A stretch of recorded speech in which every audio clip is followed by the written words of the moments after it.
नमस्कार, मैं Abhishek Raj, CEO founder easy way global. दोस्तों, आज हम बात करने वाले बिहार अनुदेशक भर्ती प्रक्रिया के बारे में। और ये जो भर्ती प्रक्रिया शुरू की गई है, एग्जाम शुरू हो गया है, लेकिन इस एग्जाम शुरू होने के बावजूद भी इस भर्ती प्रक्रिया पे ग्रहण लग सकता है, इसको स्थगित किया जा सकता है। ऐसा मैं क्यों बोल रहा हूं? क्योंकि बिहार तकनीकी सेवा आयोग, जिसके माध्यम से भर्ती प्रक्रिया चालू किया गया है श्रम संसाधन विभाग के द्वारा, ये जल्दीबाजी में या नियमों को दरकिनार करते हुए ऐसा ऐसा कदम उठा रहा है कि इस भर्ती प्रक्रिया पे कभी भी रोक लग सकती है। रीजन क्या है? देखिए, जो नियम है, नियम के अनुसार मैं पहला बात करूंगा एससीबीटी को लेकर। डीजीटी का नियम है कि एससीबीटी अपने राज्य में हर बहाली प्रक्रिया में उसको मान्यता दिया जा सकता है। ठीक है, तो बिहार सरकार में जब भर्ती निकाला गया, अनुदेशक भर्ती, इसमें एससीबीटी वालों को बाहर कर दिया कि भाई एससीबीटी वाले अगर सीआईटीएस के तो इनको मौका नहीं दिया जाएगा। जबकि सीआईटीएस करते समय भी एक नियम है, प्रावधान है कि सीआईटीएस वही कर सकता है जो एनसीवीटी से मान्यता प्राप्त संस्थान से आईटीआई किया हो या अप्रेंटिसशिप किया हो, तो उसको सीआईटीएस करने का मौका दिया जाएगा।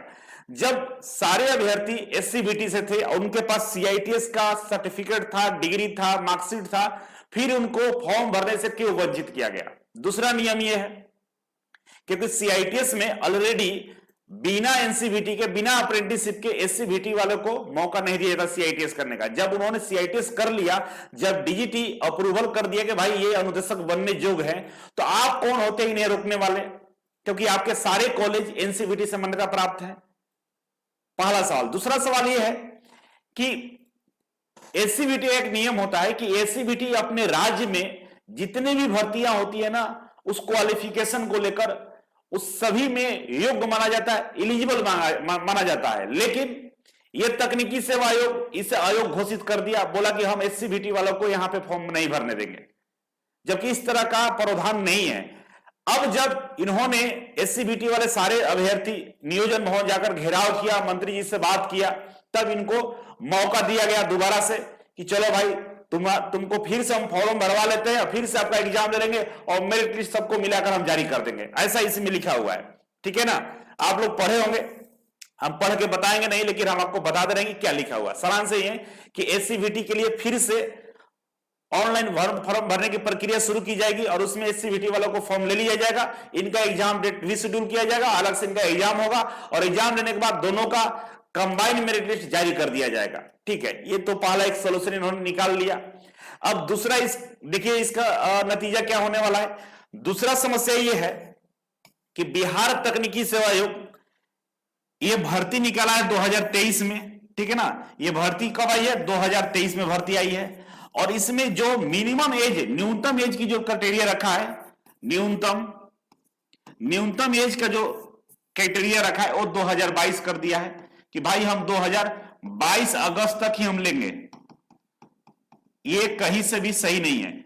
2022 अगस्त तक आपकी न्यूनतम एज 18 साल होना चाहिए, ऐसा इन्होंने लिखा है नोटिफिकेशन में, और जिसके वजह से बहुत सारे अभ्यर्थी फॉर्म नहीं भर पाए हैं।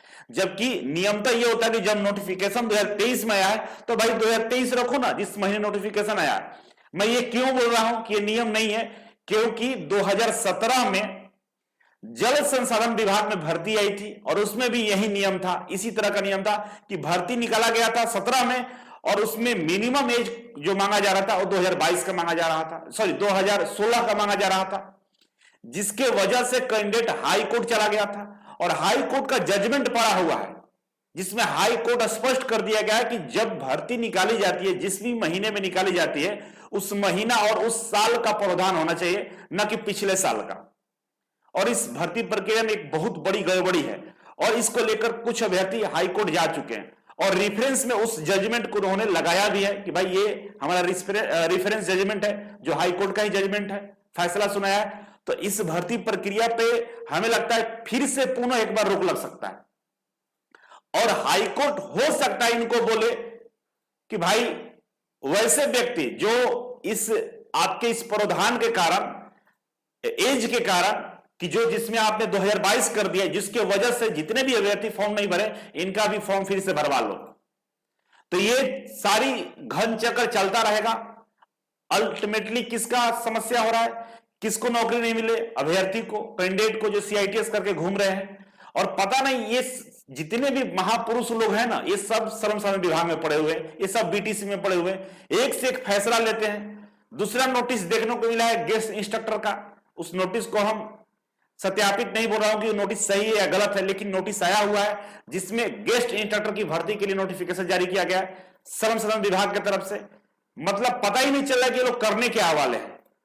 भर्ती के नाम पे ये लोग दिखावा कर रहे हैं या पूरी तरह से प्लानिंग है कि भर्ती को ही रद्द कर दिया जाए, क्योंकि ये कंफर्म है कि हाई कोर्ट से ये फैसला आने वाला है कि भाई जिनका एज की समस्या की वजह से फॉर्म नहीं भरा दिया गया है, मतलब 22 दे दी हो एज और 23 में फॉर्म भरवा रहे हो, तो इस पे ये स्टे लगेगा या दोबारा से फॉर्म भरने के लिए बोला जाएगा। तो ये सारी चीजें चुनाव के बाद तक चली जाएगी और चुनाव के बाद समझते हैं चुनाव जब हो जाता है तो ना मंत्री जी को मतलब है आपसे, ना विभाग तो खैर मतलब ही नहीं रखता है कि आईटीआई कैसे चलेगा। तो सारी चीजें ठंडे बस्ते में चले जाएंगे और जो गेस्ट अनुदेशक लोग हैं वो भी तो बैठे नहीं है, वो भी तो हाथ पैर मार ही रहे हैं, तो आने वाले दिनों में उनका भी प्रकोप झेलने को मिलेगा। तो सारी व्यवस्थाएं इस तरह से दिख रही है कि भाई ग्रहण अभी लगा हुआ है, ये भर्ती प्रक्रिया भगवान करे अच्छे से चला जाए, हो जाए, ज्वाइनिंग मिल जाए। मैं विनती यही करूंगा भगवान से कि ये ज्वाइनिंग तक चली जाए, ज्वाइनिंग हो जाए, नहीं तो इस भर्ती प्रक्रिया के रास्ते में बहुत कांटे हैं और कभी भी किसी भी छोटे से पॉइंट से भर्ती को रद्द किया जा सकता है। इसीलिए जो भी अभ्यर्थी तैयारी कर रहे हैं, आप लोग हम होपलेस नहीं कर रहे हैं, आप लोग अपना काम करिए, तैयारी कीजिए, अच्छे से एग्जाम दीजिए, परिणाम जो भी हो है ना हमारे हाथ में नहीं है, क्योंकि हमारे जो नियम कानून है, जो व्यवस्थाएं हैं, वो सही तरीके से नहीं बनाया गया है। ये सबको मालूम था कि एससीबीटी अपने राज्य में एलिजिबल होता है, तो क्यों इनको नहीं किया गया। एससीबीटी वाले सीआईटीएस कर लिए, कैसे कर लिए, जबकि सीआईटीएस में नियम है कि भाई एससीबीटी वाला नहीं कर सकता सीआईटी, जब किए तो वो अपने नियम के अनुसार किए होंगे, उनको क्यों नहीं मौका दिया गया। एज क्राइटेरिया आप 23 का ना रख के 22 का रखे हुए, जिसके लिए हाईकोर्ट में ऑलरेडी हाईकोर्ट जजमेंट दे चुका है कि भाई इस तरह का चीजें नहीं चलेगा, फिर दोबारा से आप ऐसा काम कर दिए। तो ये हो क्या रहा है, और ना बना तो और श्रम साधन विभाग ने एक नोटिस जारी कर दिया कि भाई हम गेस्ट अनुदेशक का भर्ती लेने वाले हैं। तो जब बाहरी प्रक्रिया शुरू हो रही तो भर्ती क्यों ले रहे हो भाई, ले भी रहे हो तो फिर वो अलग से झंझट पैदा कर लो। ऑलरेडी गेस्ट इंस्ट्रक्टर पड़े हुए हैं, उनको तो एडजस्ट नहीं कर पा रहे, एक नया लेकर आ रहे हैं समस्या। तो ये तमाम चीजें हो रही हैं, देखिए आने वाले दिनों में क्या होता है। बाकी आप लोगों के लिए शुभकामनाएं कि आप लोगों का एग्जाम शुरू हो गया है, सभी लोग एग्जाम दे रहे हैं, बेस्ट ऑफ लक, बढ़िया से एग्जाम दीजिए और फ्यूचर के अनुदेशक आप बनने वाले हैं। उम्मीद यही करता हूं कि सब चीज सही रहेगा और आप अनुदेशक बन जाएंगे। Thank you so much.